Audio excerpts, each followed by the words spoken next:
Hey, oh, hey.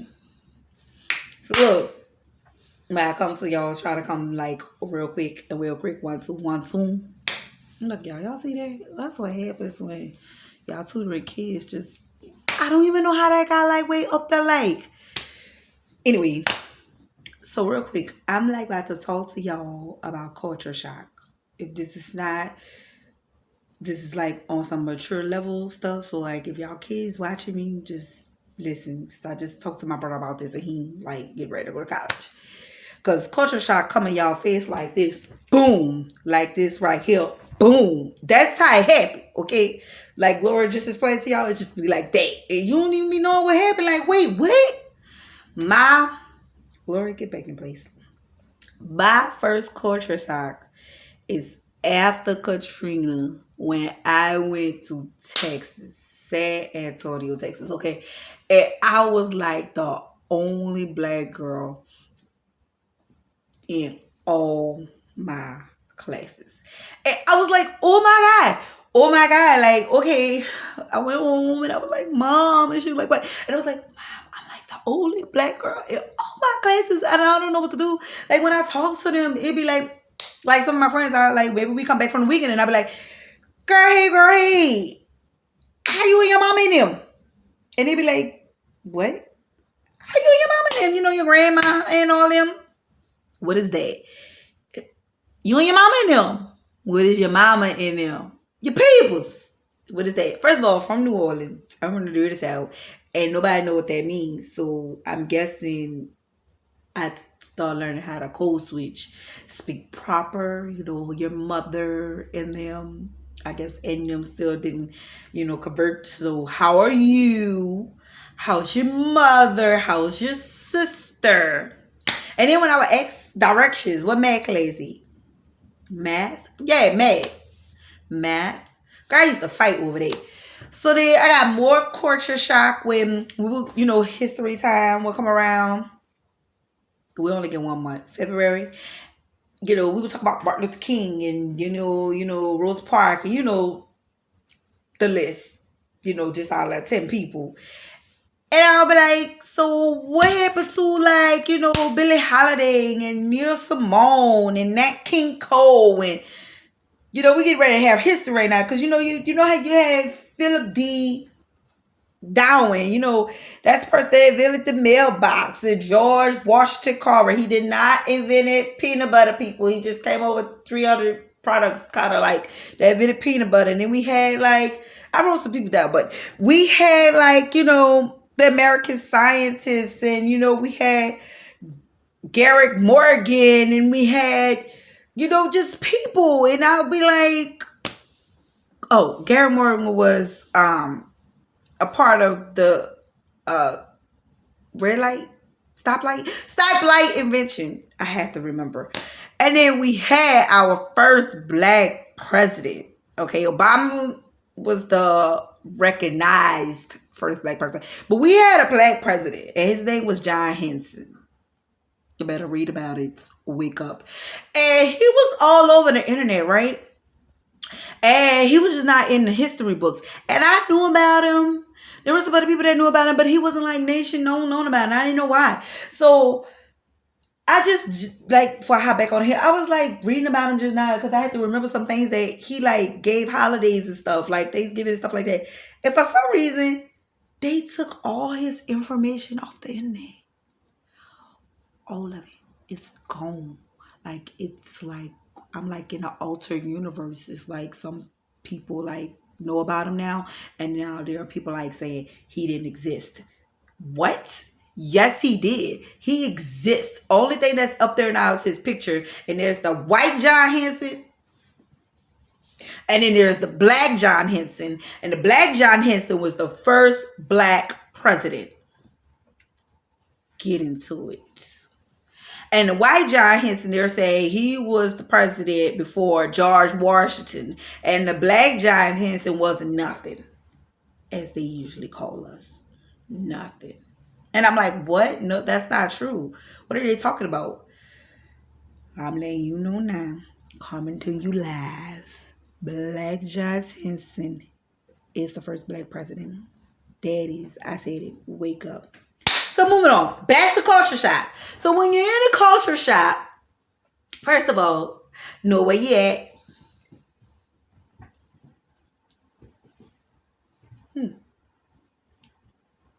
Okay. Mind yourself. Okay. Pay attention to your surroundings.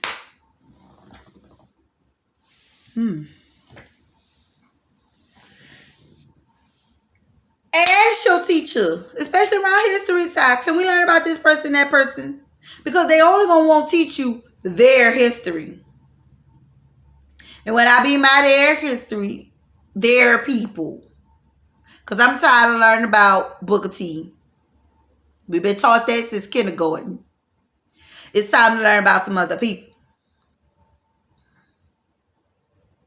Because when I got to Texas, I didn't even know that we did Mexican. Hispanics. I didn't even know we did that until I got there. Because that's just what we did. And then when I went to HBCU, Historical Black College, we did everything. Now, I felt at home. But when you go to an Ivy League school, which is primarily, I might not be saying that right, which is mostly Caucasians, the other side, they have African American literature, but you have to see, but in the HBCU, they call it the diaspora. In a white school, they call it the African American literature. See the difference? But a lot of white kids, they'll go and learn about that because they want to learn about us. I applaud them for that. But in the school, and there's usually a white teacher teaching it, but you won't get the same effect as a black teacher teaching it because they go like really, really deep down in the root. But even in a white school, it's still a culture shock because especially if you didn't grow up. If you didn't grow up with that surrounding, shall I say, with both sides of the races, and you grew up with primarily, I'm still not saying that word right, am I?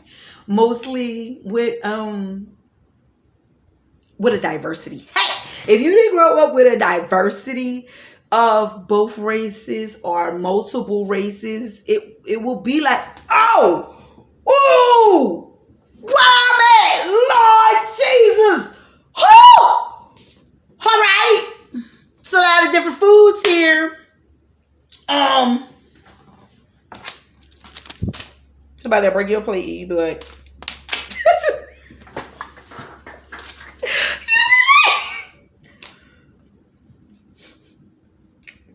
I don't like that. What is that? You ain't trying to be rude. It's just black people. You know how you are, and it just ain't right. It's just not right. So, but if you grew up in a diverse, it's okay. You just gotta learn how to code switch. I'm sorry, but when I got there in high school, my freshman year, I started to evolve. So by the time I got to college and in the work field, I was okay. Because I didn't had like 4 years to develop this other side of me that I didn't know that was there anyway. Because I was always around my people and learning the lingo. So now that I done got around this other side, I'm around here. I'm developing the lingo and, say how to say certain words. And then my mom was always proper, so that helped too. So, I guess I just learned how to swing in different circles, if you know what I mean. I knew how to be over here with my people. I knew how to be over there with my people. And when you go to an all primarily, am I saying that right? I know I'm not saying that right. White school. I don't know why I can't get that word together today, but I will get it. I'm not gonna lie. Some people might unfollow me for this. It's not gonna like it. That's your business. You get better opportunities. I know because I've been there twice. You get better and better terms. And let me tell you why. People that graduate from those schools, they give back. They come volunteer. They teach at the school. They go back to the school. They help out at school. The people there, they want to see the students soar. They leave with a job, internships, overseas, abroad. It just is what it is. The black schools, you want to see you survive. Yeah. They not as in, I want to see you make it. Some schools, they want to see you make it. Yeah. Delgado did want to see you make it. I ain't gonna lie, they held your hand. But it's not too much, yeah, we want to be there. Not too many of the alumni give back. Come back. See them. Teach them. The ones that become professors, they don't really teach there. They go other places. They move. You know, the alumni don't really give back. And some of them not even in a position to give back because they don't have the job. Or they have the job, they're not giving back. And that's just what it is. Some HBUs, they're suffering because they don't have the money. They don't have the cash flow. Not too many HBCUs are private. A lot of these Ivy Leagues are private. Some of them not even Ivy Leagues. They're just private. Or if they're not private, they have the money. I know because I swung in both.